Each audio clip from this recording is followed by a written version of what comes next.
মুসা আলাইহিস সালাম ওনার স্ত্রীকে নিয়ে মরুভূমি দিয়ে যাচ্ছেন। স্ত্রী ছিল গর্ভবতী, বাচ্চা হওয়ার সময় চলে আসলো। হঠাৎ মরুভূমিতে তার আগুনের প্রয়োজন হয়েছে।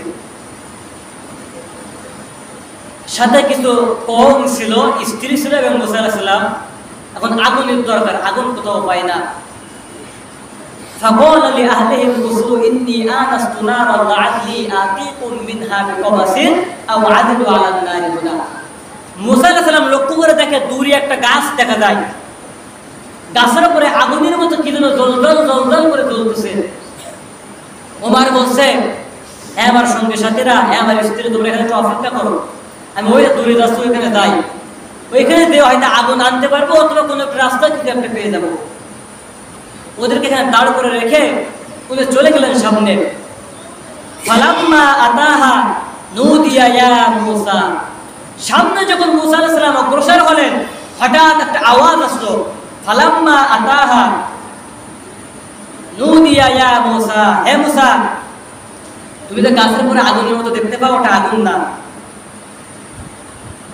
ইন্নী আনা রব্বুক, ওটা আমি তোমার রব। ফাখলা'না আলাইক, জুতা খোলো। ইন্নাকা বিল ওয়াদিল মুকদ্দাসি তুওয়া, এটা হলো পবিত্র উপত্যকা, এটা হলো তুর পাহাড়। ওয়া আনা ইখতারতুকা ফাসতামি' লিমা ইউহা, ও মুসা, আমি আমার জন্য তোমাকে বাছাই করলাম, কারণ তোমার স্ত্রী সহ তোমার কওম সকলকে এখানে নিয়ে আসতে আমি পারতাম, কিন্তু নিয়ে আসে নাই, কারণ তোমার স্ত্রী গর্ভবতী, তার সন্তান প্রসব করার জন্য দায়িত্ব আমার। আমি তোমাকে ওইখান থেকে নিয়ে আসলাম আগুনের মতো দেখাইয়া। এখন আমি কি বলি শোনো, ওয়া আনা ইখতারতুকা ফাসতামি' লিমা ইউহা, ও মুসা, ওদের সকলের মধ্য থেকে আমি তোমাকে আমার জন্য বাছাই করে দিলাম। এখন আমি কি বলি শোনো, ইন্নানি আনাল্লাহ, নিশ্চয় আমি আল্লাহ, লা ইলাহা ইল্লা আনা, আমি ছাড়া কোনো ইলাহ নাই, কোনো উপাস্য নাই, কোনো মাবুদ নাই। ফা'বুদুনি ওয়া আকিমিস সালাতা লিযিকরি, আর আমার শরণার্থে ইবাদত করো আর নামাজ কায়েম করো। চিন্তা করুন ভাইরা আমার, এমন একটা সময় স্ত্রী গর্ভবতী অবস্থায় প্রসব ব্যথা শুরু হয়ে গেছে, আগুন প্রয়োজন। আগুন আনতে যে রব্বুল আলামিন তাকে বলছে, মুসা, আমি আমার জন্য তোমাকে বাছাই করলাম। এখন আমি কি বলি শোনো, ইন্নানি আনাল্লাহ, নিশ্চয় আমি আল্লাহ, লা ইলাহা ইল্লা আনা, আমি ছাড়া কোনো ইলাহ নাই, কোনো মাবুদ নাই। ফা'বুদুনি ওয়া আকিমিস সালাতা লিযিকরি, আমার শরণার্থে ইবাদত করো আর নামাজ কায়েম করো। এমন একটা পরিবেশে, এমন একটা সময় রব্বুল আলামিন তাকে সান্ত্বনা দিচ্ছে, ও মুসা, এখন তোমার যে অবস্থা, এখন তোমার যে বিপদ, এই সময় আমার শরণার্থে ইবাদত করো আর নামাজ কায়েম করো। যদি আমার জন্য তুমি নামাজ কায়েম করো, তোমার সমস্ত বিপদ আপদ বালা মুসিবত থেকে আমি হেফাজত করব, কারণ রব্বুল আলামিন নিজেই ঘোষণা করেছেন, ওয়া কানা হাক্কান আলাইনা নাসরুল মুমিনিন। যদি কোন মুমিন ব্যক্তি বিপদে পড়ে, আপদে পড়ে, মুসিবতে পড়ে, যত বড় মুসিবত বিপদ আপদে পড়ুক না কেন, রব্বুল আলামিন বলছে ওই ব্যক্তি যদি খাঁটি মুমিন হয়, তাকে সমস্ত বিপদ আপদ বালা মুসিবত থেকে হেফাজত করা আমি রব্বুল আলামিনের উপরে ওয়াজিব হয়ে যায়। বলুন সুবহানাল্লাহ। চিন্তা করে দেখুন, এমন একটা পরিবেশেও রব্বুল আলামিন তাকে নামাজের দাওয়াত দিচ্ছে। আপনার আমার পিতা মাতা যদি আপনাকে আমাকে একবার দুইবার ডাক দেয়, যদি আপনি আমি না শুনি, তৃতীয়বার যখন ডাক দেয় আপনি আমি কিন্তু শুনতে বাধ্য হই, অথবা চতুর্থ ডাক যখন দেয় তখন কিন্তু আপনি আমি শুনতে বাধ্য হই যে কি মা, কি ডাকতেছে কেন, বাবা ডাকতেছে কেন, কি হয়েছে, রাগ করে হলেও কিন্তু বলে এই কথা, কি হয়েছে, ডাকো কি জন্য? এটা হলো দুনিয়ার মহব্বত। কিন্তু যে রব্বুল আলামিন দয়া করে মায়া করে ইহসান করে আপনাকে আমাকে সৃষ্টি করেছে, না খাওয়ায় রাখেন নাই, খাওয়াইছেন, নাচ নাই মধ্যে দিয়েছেন।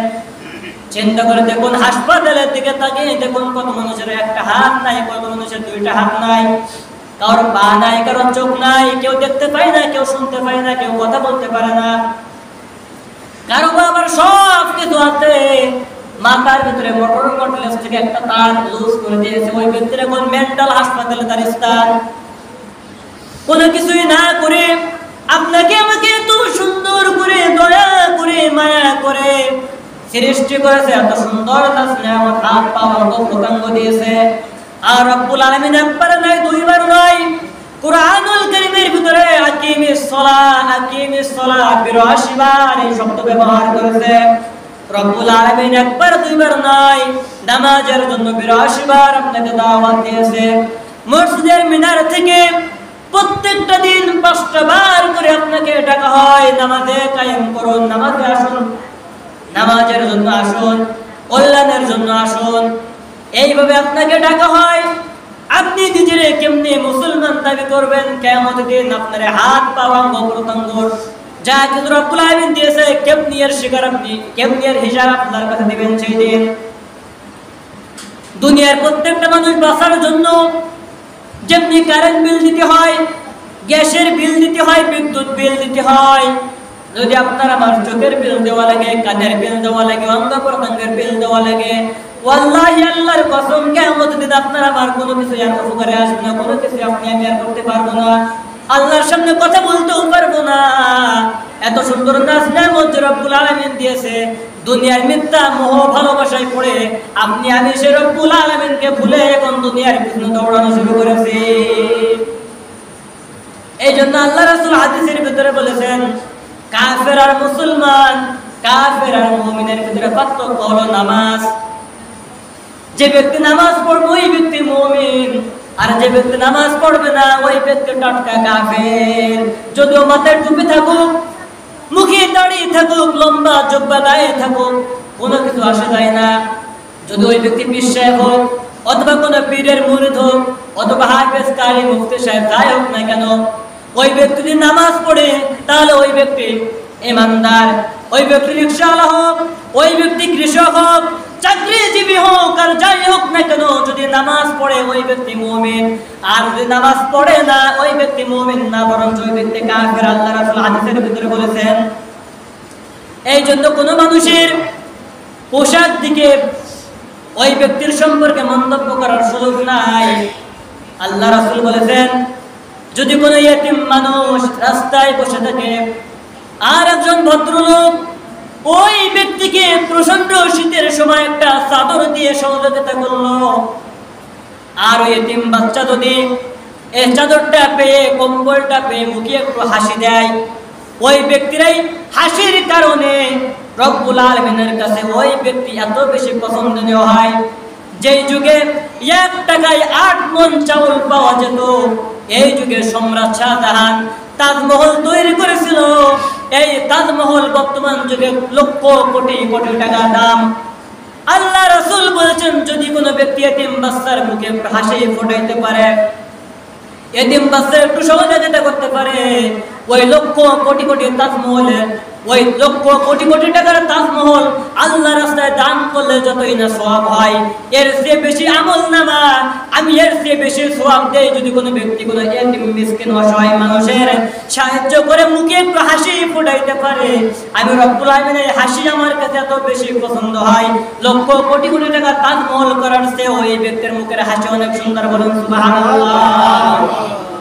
যদি কোনো ব্যক্তি নামাজি হয় কিন্তু রিকশাওয়ালা, আর একজন ব্যক্তি প্রধানমন্ত্রী কিন্তু নামাজ পড়ে না, রব্বুল আলামিন বলেছে, তোমার মতো প্রধানমন্ত্রীর 2.5 পয়সা দাম আমার কাছে নাই, বরং যদি ব্যক্তি রিকশা চালাই খায়, 5 ওয়াক্ত নামাজ পড়ে, ওই ব্যক্তি আমার কাছে প্রধানমন্ত্রীর চেয়ে আরো সম্মানী ব্যক্তি। বলুন সুবহানাল্লাহ।